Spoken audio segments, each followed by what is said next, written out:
and let them have dominion. The kingdom of God is within people. It's the advancement of the people that is advancement Because of the kingdom. faith must be backed by the assignment of this ministry is found from that verse where we. You're onto a word encounter as Pastor David Ogbueli ministers God's word to you with simplicity and power. God bless you. He created them to control the earth, to control the circumstances on earth, just like God controls the heavenlies. You must have a clearly developed system for bringing in wealth. You must have a powerful system for managing and administering it. Then you must have a wise principle for disbursing it, distributing it. Because you are not called to be a reservoir of wealth. You are called to be a distributor and a channel. But you have to understand the laws. There are instructions on how these things are done. So I am one of those who advocate that there's nothing wrong asking a person to give his Isaac, but first you should help him get Isaac first. That's what God did. Is that not what he did? Eh? He helped somebody that was barren get a son. After he got the son, he now said, give it to me. Am I not correct? Eh? So we help people create wealth who are financially barren, become loaded. Then after that, we teach them, charge them that are rich. Not to be high-minded, but let's help them become.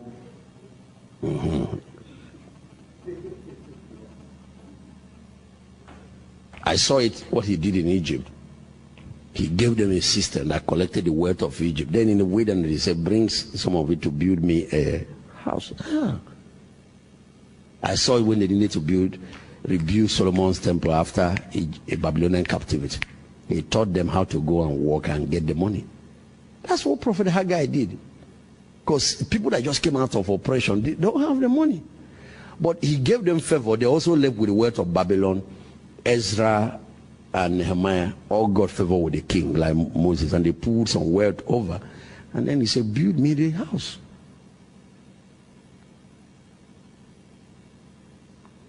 Deuteronomy 8 verse 18 said, I'm the Lord your God that giveth the power to do what? Get wealth. That's what some translation right there, get, is good. Because one day I'm going to ask you to give it. So getting and giving are the two ends of the line. Managing, administering it, sound stewardship is the middle end of it.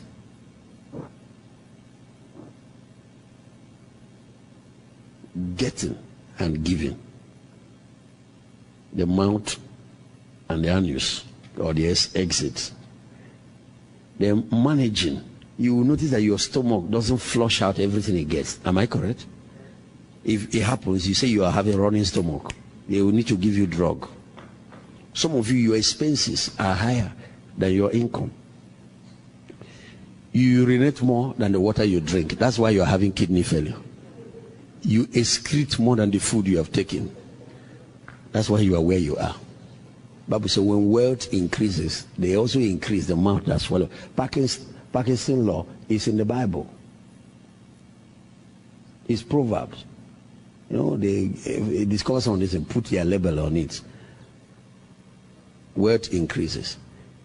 The law states that expenses will always rise to meet up with any level of income. So you don't become wealthy because they increase your salary, because you increase your earning power. You become wealthy because your stomach is working, is conserving some. It knows what should go and what should be kept back, the one that should move into the bloodstream to keep the system going.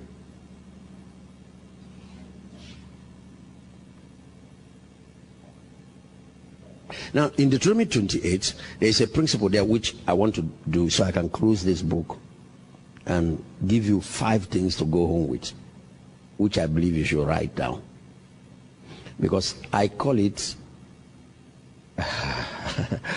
wealth creation principles for kings and priests. You know why I called it that. They are how to create wealth without being imprisoned by it. Many of you who have businesses can't do ministry. Your business has imprisoned you. How can you be busy and yet have time to do what you are called to do? That's what I want to show you tonight. You can be making millions and yet you're a free person for your money. To be truly a kingdom steward of financial, you must be free from money. If you're not free from money, you have not understood God's kingdom economics. It is mammon that seeks to enslave.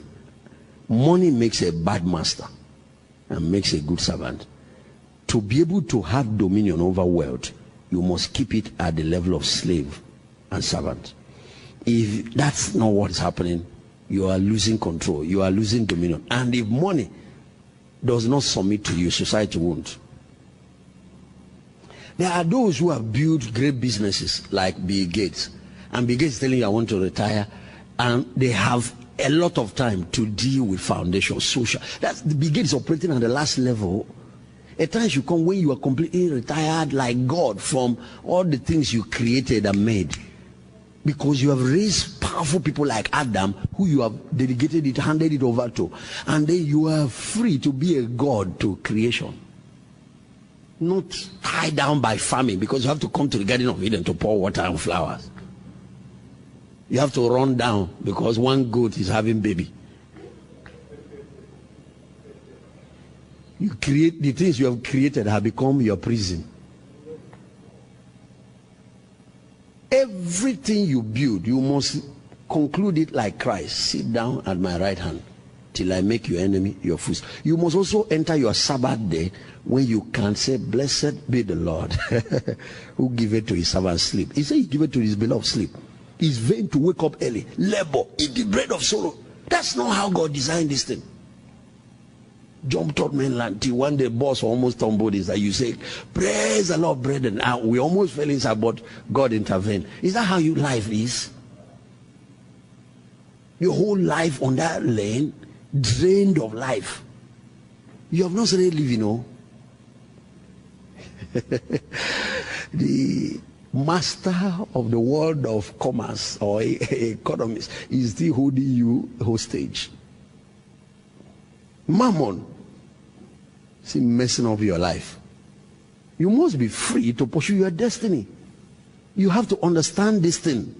Solomon spent a lot of time in the book of Ecclesiastes writing about these vanities. People wake up, labor. One day they pack up. Vanity calls it empty life. So how do I create wealth big time and still be free to pursue my destiny?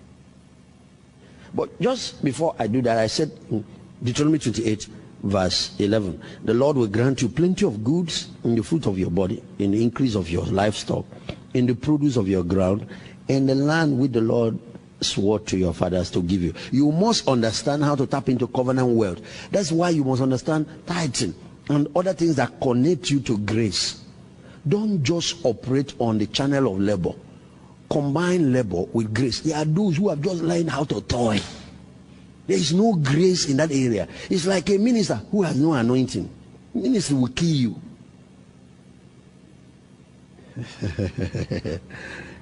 As I'm talking now, I'm burning fuel. There's oil in my system. There is smooth flow. I've also tried to do what I'm doing without that oil. I know the difference. Friction. When you finish, you look. Do you know they've discovered that 1 hour of preaching under the anointing, it says like what is 48 hours, 72 hours of manual labor. 72 hours. 72 hours of manual. That's why preachers die young. Did you hear about the autopsy on Archbishop Idahosa? His heart has lived 3 times his age. He died at 60. His heart was 180. Did you hear what I just said? That's why ministry kills people. That's how also many of you are running business. There is an anointing for that field. You, because of sinning against the covenant, you disconnect from it. So everything is now on that frictional level, struggle and toiling. Look at verse 12. The Lord will open to you his good treasure, the heavens, to give rain. That's what this word he calls rain is. That thing we call financial anointing. We use another word, the blessing. It's something that is poured out. It's not a visible thing. Just like what makes a minister heal the sick is not visible, but the healing is visible after it's done. What brought it about is not seen. So people see your business doing well. They see results. They see you generally doing well, but the mystery behind it is not seen. It's something poured through relating with God in a covenant. That part comes. Just watch this. The Lord opens to you his good treasure of the heaven, to give rain to your land in his season, to bless all the work of your hand. You shall lend to many nations, and you shall not borrow. Notice, take note of that. You shall lend to many nations, and you shall not borrow. What is the result? And the Lord will make you the head and not the tail. You shall be above only and not beneath, if you heed the principles, the instructions, the commands that God laid down in the book. There are financial instructions or principles in this book. The corporate world are even using it. Look at customer-driven approach to business. Check from Genesis 1, when God started creating. Everything is customer focused. He's not designing the sunlight for himself. He's not designing land for himself. He's not creating oxygen, vegetation for himself. Everything is with man in mind. And when he has finished, that's how he operates. Look at when Jesus came and died. He is customer focused. People he came to reach, he came to save. Everything is geared towards them. We put ourselves first. So we lose.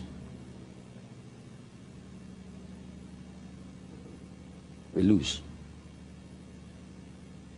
We operate like Satan when we're supposed to be like God. Likeness of God.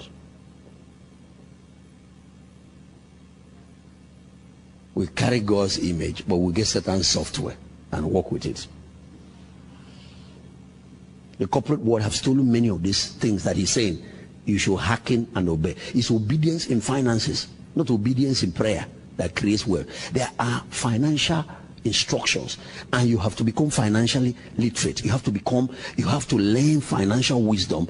If you don't gain it, you don't make it here. And all they have researched that is working, you'll find it in the wisdom of God. Ancient wisdom for today's living is still produce the same result. Because principles are the same. They are transgenerational. They are transdispensational. They are not affected by changes in time.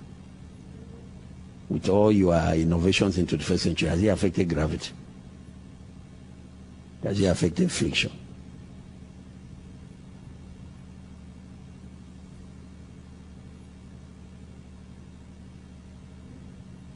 Take note of that. You shall lend to many nations, you shall not borrow. That is how you be the head and not the tail. If we want governance, wealth is a gateway to it. Wisdom is a gateway to it. If we want governance, if we want to see Nigeria influence changes in this country, be able to come to the Senate and influence decisions, legislations, wisdom and strategies is one. The other is wealth. To be the head and not the tail, you need money. As long as you are on the other end, the receiving end of the economic system of this world, borrowing end, you cannot influence anything in your world. If we can get that thing to sink into our head, it will help make a lot of difference. As long as you're on that receiving end of the world economic system, not being able to impact it, you can't make major impact for God in this world. Lending to nations is how you can dictate to nations. You see the lending nations that own, the G8 nations that own the World Bank, the IMF, are the ones that are dictating policies to other nations. for Africa, Nigeria, to rise up to become a leading nation, we must change from being a begging nation. We must change from being a borrowing nation. The same thing with the church. The same thing with the church. 5, economic wisdom. Because he said, if you diligently hearken to my words and obey my commandment, there are specific instructions as it relates to wealth. I want to mention 5. These 5 I'm talking about for kings and priests. 5 economic wisdom for kings and priests. I mean 5 economic wisdom for ministers. Men who want to be free from money yet control it.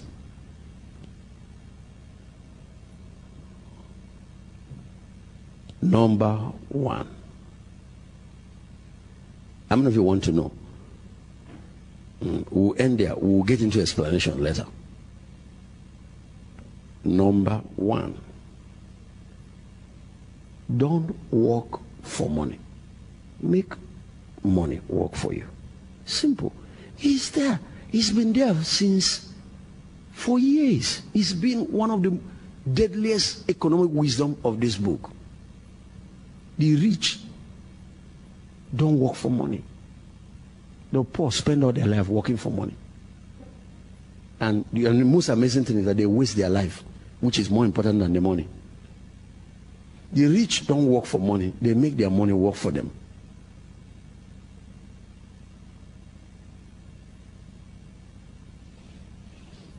They make their money work for them. So while I'm preaching the gospel, I still have higher stake than many people who go to work every morning. And I can come inside the same industry, organization where they work, and have higher stake than them. You know, they said that the average man, they spend all their life, their health, they invest their health creating money, pursuing money. And then when the health is spent, they spend all the money pursuing their health. And most of the time they don't get it back. Because most of the time, when they invested their health to get money and lose their health, the money they've acquired can't buy back the health. Primary placement is here. That's the way they have learned to do that. Is through investments. What? Land. Is there any government that has held you from doing that one? Finding cheap land, saving enough money to, in case you don't know, let me prophesy to you. God said, come up. And he said, he showed me a city descending from above. And out of my mouth went out a scream. I said, wow. That is the new Jerusalem the Bible must be talking about. Coming down from heaven. He said, look again. It's not the new Jerusalem. I said, what is that then? He said, it's the new Nigeria. I said, what? This one? He said, yes. Walk at it. Cast this vision before the people who hear you. Cast it before the nation. Here, when you see, sometimes a street, count all the buildings in it, so you can see how many families are living in it. Yeah, they can turn a whole community and put them in one street. They have found out that it's not only land that you buy, you should buy air. That this air is space. Have you heard of airspace? Did you hear about Iraqis arresting some British naval officers for trespassing over their territorial waters? You have heard about territorial waters. Some of you thought the sea is just there, it's wasted land. It's land though. Some of those things you see, they are more costly than a plot of land. A plot in the sea, many times, is 10 times more costly than a plot on land. You know how costly land is in Lagos? Try our territorial waters, you will see. You know how much Shell pays to buy space like this, just this building, so they can put that their drilling thing on it. When you look, what you see is water. The white man left his homeland to come there. It's not water he's looking at. It's not fish. He has water. He can collect fish. It's not fish he came here to do. That's how, as you discuss land space, territorial water space, that's how you have air space. So we are wasting. We said we don't have land in Lagos. They don't know what they're talking about. See this building now. You can have 20 of this space. So they don't create 20, they move it 70 stories. And their territory is water. We don't have water problem here. This one we say we are digging, there is water. Go there and see. They are living in water. But you see our people go inside the ocean where the water lives and drill pipe till it gets to the rock and drill it into the rock and build a rig. It sits there. Wave will come, wind will come, you can't move it. So we say this one land that we can't build. Now you dig small, there is water. That's why your house is falling. This is ignorance. What is your church mind mentality? So one, make your money work for you. What is that? Investments, stocks. Nigerian economic space is yielding short term and is giving. This is a developing economy, and the thing is, look at the stock market. When they hit 1 trillion naira, they thought they have, and the thing has crossed 6 point something trillion now. Africa, and when we get tired of here, when it gets jammed, we should move over and start looking to all these sub-regions. Like Ghana is the fastest yielding right now. They are coming out from abroad, buying up everything. What are we doing? Spend all the money. So I don't care what you earn. 10,000 naira, no matter where you are. 1,000 naira over time. 2,000 naira. I don't think there's anybody who cannot at least save 2,000 every month over time to be able to start investing in this kind of thing. And there are many of us who can bring out 10,000, and there are those of us who can make it faster. It's 100,000 every month. It's 20,000 every month. I don't know what you earn. Some of the time we will talk about your earning power. But right now, no matter where it is. Number 2, make your business work for you. The problem we have with starting your own business is that it imprises people. So I gave you some insight about God who started the business of creation. I don't know what you are manufacturing or the service you are rendering. God is into bigger service. He has created bigger service companies. The reason most people build businesses and get imprisoned by them is because they have not understood how to build systems.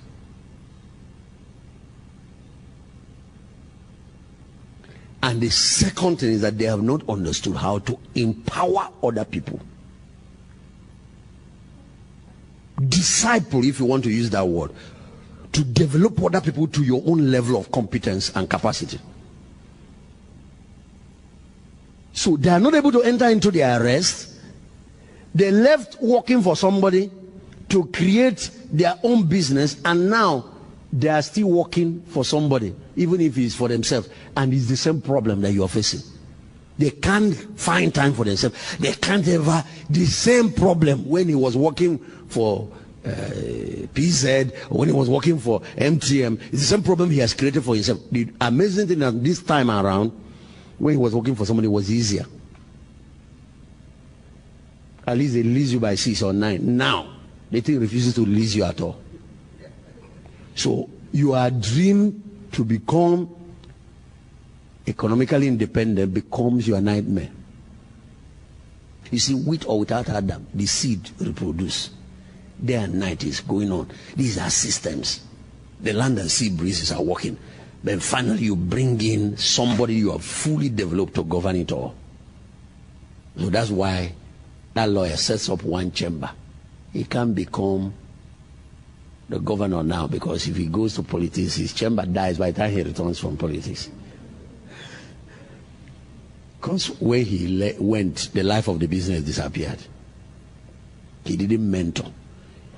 Some people mentor at production level. They don't mentor at management level. So they just have technicians in their company. They don't have capable managers who can maintain that place and drive the engine in their absence. So they lose. God is not afraid to give away power, dominion. I thought after what Adam did, he wouldn't be doing it. But now he said, behold, I give unto you Any day you see God come to do anything, he's working on how to live fast. See, Jesus got 3 years. Some of you have been 300 years trying to reach Africa. He said, no. Delegate Africa to Pastor David. If he's wise too, he would delegate again. If he's not, let him go there and die.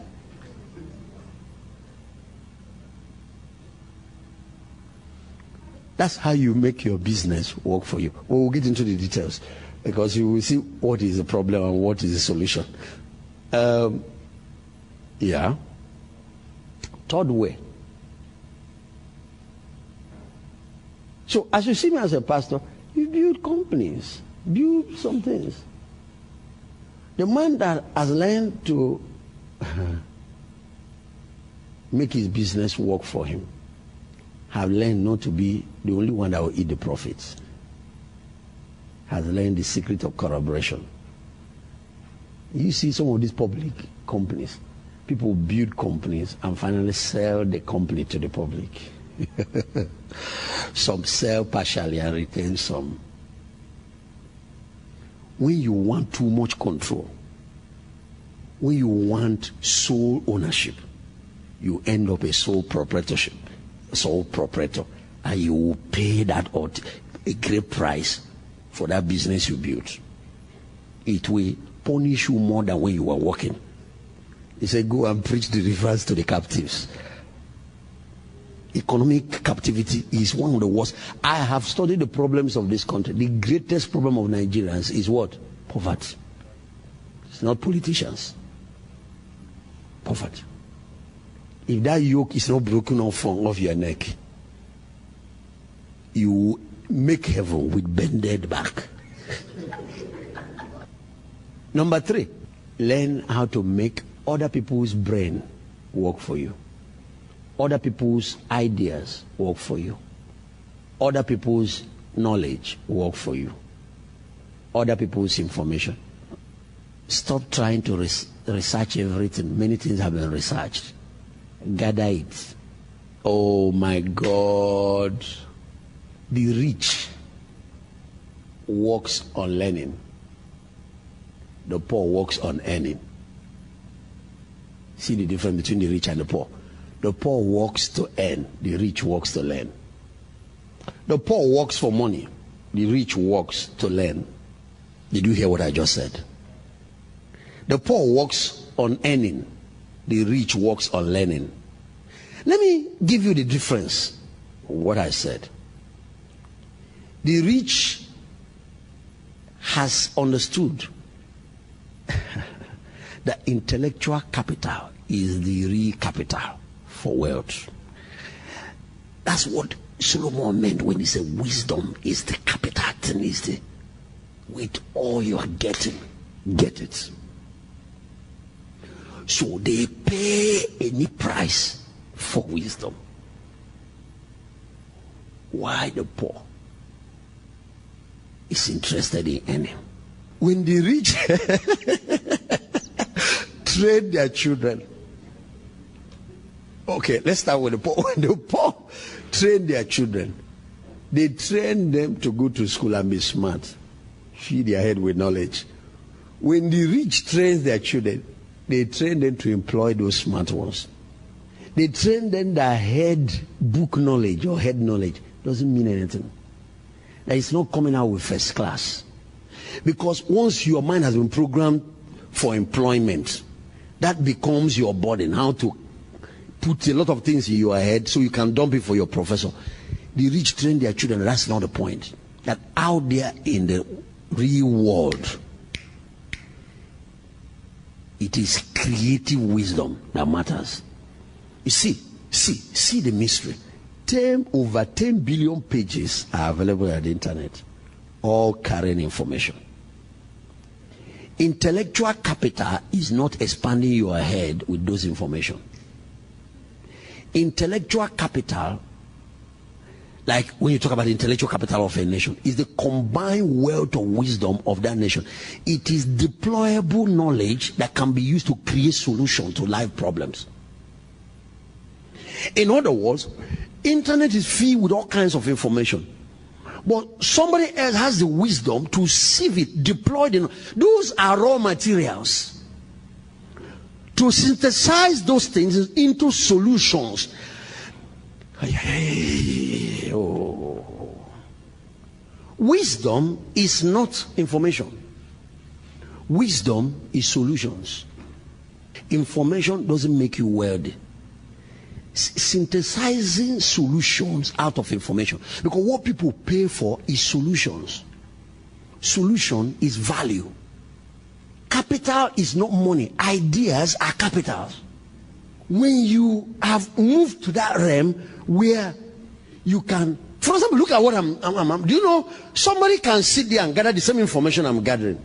After gathering it, he sees, okay, hey, I want to start a motivational speaking on word creation, and I'm going to package all these pastors things, turn it into material, research some other things, package them, and I have this target audience here. Look at one of this group in society. I want to go.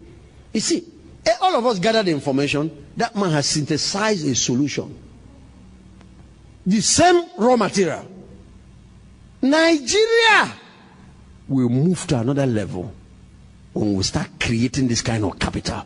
If we want to compete with the kind of age we are living in, the world is moving to wisdom age. We have not even entered information age. And few of us that are meddling with these things are just bathing like children in our tummy. There are all kinds of problems in the world. Middle East crisis, whatever. The knowledge that will provide information, that the solution is available in the internet. It's available in books. What I'm using to disciple presidents, governors, leaders is available to everybody. It's in books. But you can read them and not see what I'm seeing. After all, the Bible is not the same Bible we already. Anybody can read John 3:16. That's why they said that one of the mother of wisdom is love. That when you are compassion driven, other things that create wisdom. One is association. If you're exposed to people who are now using information as tools to solve problems, something happens to you. After hanging around such environment, you are propelled to that realm where you don't just hear things, observe things, and leave it at that level. You process it further.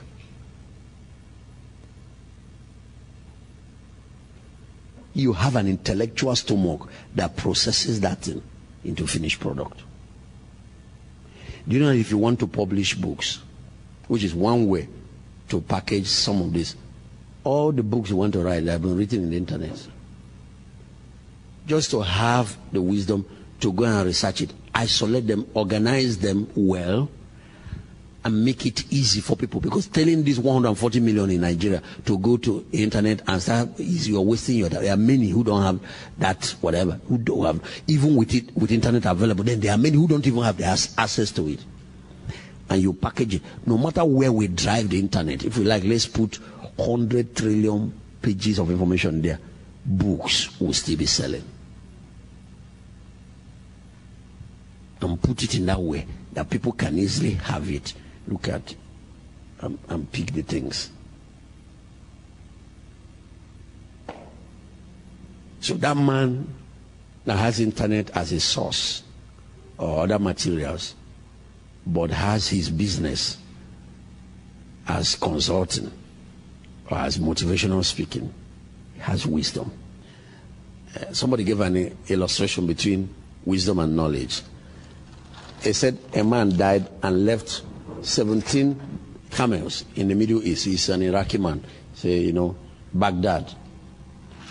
And he said, give to my eldest son half of my donkeys. Give to my eldest son half of my donkeys. He had 3 sons. Half. Give to my second son 1/3 of my donkeys. Give to the last one, the third one, 1/9.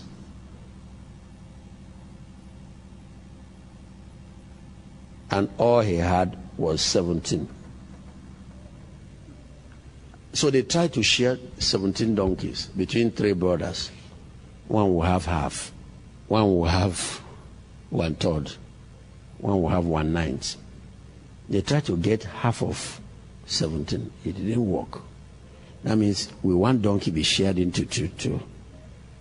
They tried to get 1/3 of 17. It didn't work. How are you going to do it?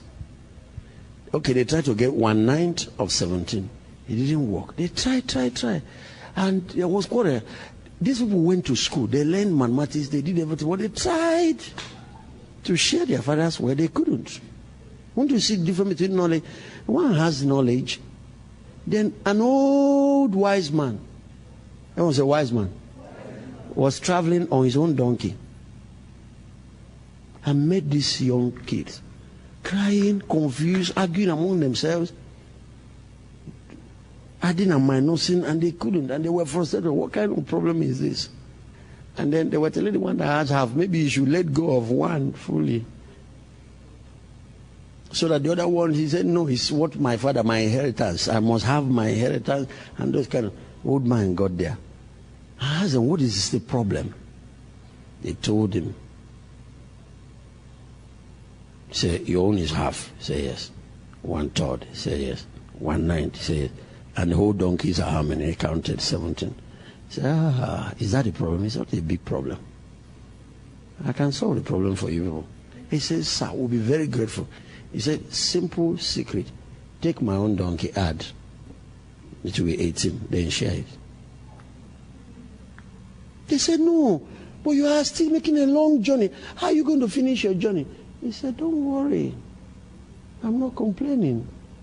Share it. So they added his 1 donkey, and the thing became 18. He said, so half of 18, 9. The other guy was happy, collected 9. And moved his own to the side. They said 1/3 of 18, 6. The other guy collected his 6 and moved to the other side. 1/9 of 18, 2. The other one collected his 2 and moved to the other side. So he asked them, add up what you have collected. 9 plus 6, that's what? 15. Plus 2, that's what? 17. And they look, 1 donkey was still staying. He said, now give me back my donkey. Let me continue with my journey. That's what we need in Nigeria. All this oil, we are bringing expatriates to be coming to dig for us and refine for us. Solutions for all these things are available. Solutions are available. These things we're going to school and coming out with nothing is nonsense.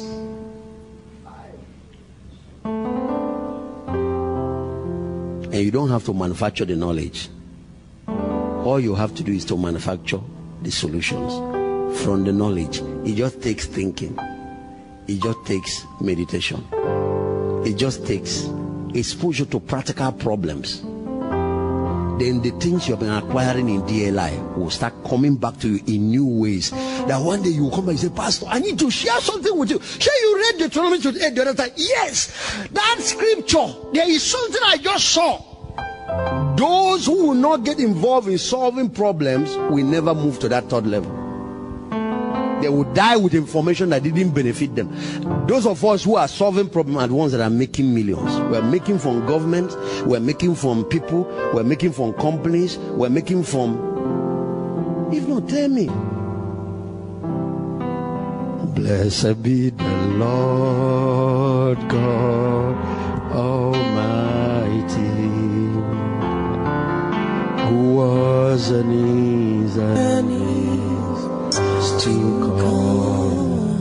Blessed be the Lord God Almighty, who reigns forevermore. Have you read Ecclesiastes chapter 2 verse 26? God gives to the sinner travail, running up and down, struggling, sweating. He doesn't allow him to use his brain. So he has to give him enough work to occupy his hand. And the moment he returns home, because of how he has been exhausted physically, he sleeps, wakes up in the morning, work is waiting for him on the door. He has to run again, night, And some of them can't even observe the Sabbath day. They can't serve God. They can't come to church. Even Sunday they are working. When will you enter into your rest? You think that's how God designed life? Jesus is sitting in heaven. I'm here doing the work for him. And his secret is that he takes captivity captives and gives gifts. He doesn't want to enjoy power alone. He wants to take people with him. So he has reduced sweat for himself. Bonke is running up and down for him. He's sitting down. When will you enter your rest? Sit down at my right hand. Even the things you intend to build has imprisoned you. Ministries have imprisoned many pastors. I'm free from church. People don't know anything. Don't know anything. And one pastor that has refused to be imprisoned by ministry. Can't you see? No matter, even if I do one crusade, it pulls 280 million people. I'll still be a free man who can come in the street and pass. If you see me on official assignment, the kind of security I operate with and all that, you would think that that's how I live my life. I have refused to be imprisoned by that. There's something about that kind of leadership, that kind of leadership, that kind of influence, that kind of wealth.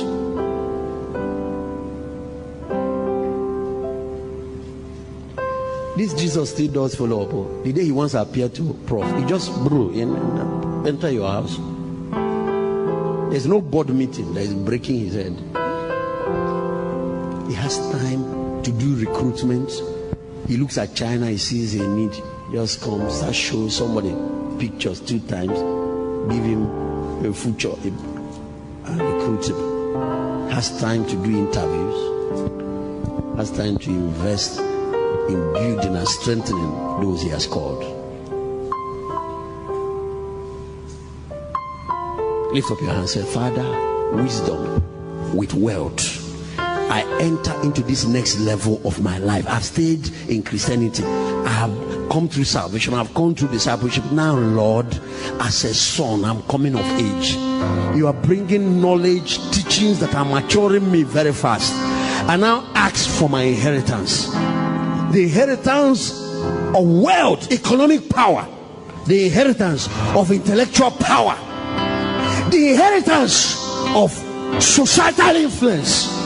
This is my birthright. You sent Jesus on the cross to die so you can pick me out and take me to this land of destiny. I ask that you open up my mind, open up my heart, change me completely. Turn me into that kind of man that you can entrust to change the destiny of nations, organizations, and companies. Father, I decree today over my own life that I am exiting the phase of economic bondage, economic enslavement. I want to be completely free, economically speaking, empowered well to be able to go and liberate my generation. Give me what it takes. Open my mind to understand. Open my heart. God gives to the man that is good in his sight wisdom, knowledge, and joy. He gives him rest. He gives to the man that is a sinner travail to walk and to gather, that he may give it to him that is good before God. Job be real, brother. Why you may not want to be run up and down? Because you feel that you have a calling. You must know what to do to make other things to be running up and down for you. For example, it's what is called making other people work for you. That's another one. Other people do. That's what, see what God has done to me. I'm working. He's resting. He's sitting at the right. Making other people work for you. Making other people think for you. Making your money work for you. And making your business work for you. Not working for your business. If you're working for your business, you are in the same level with the man who is working for another man's business. Do you know that at the end of the day, it's still your own salary that you collect? If you take more than you should, the company will go down. Because you have to give other people their dues or they will leave. The difference is probably you are the one paying the salary, and in some stages you might not have anything to pay yourself. How do you build businesses and be independent from it, yet is building wealth at an alarming rate? You need to learn it. You need to learn it. It says secret of planting a seed which becomes a tree, and then finally you become free. Then the tree is feeding you without you feeding the tree.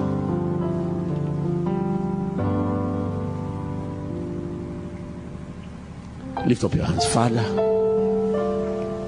you've done it before with Solomon, with David, with Joseph, with all these great men.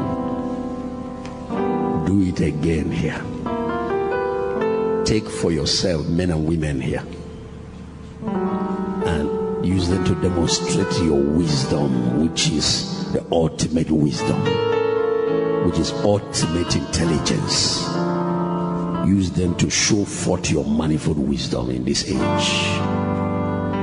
Use them to display your infinite intelligence. Put that oil, that grace, that rain, that blessing on everyone here to conquer the world of economy. That grace, that rubrication that reduces the frictions of toiling and sweating in life. Put it on every life here. Redeem everyone from economic struggles and economic slavery. Break that yoke off everyone's neck that has heard the sound of my voice. Plunge them into the realm of grace, where they can win without sweating, where they can govern in a world of wealth and not have wealth dictating to them, so they can be free to pursue destiny, to fulfill your will for their lives. Father, I thank you.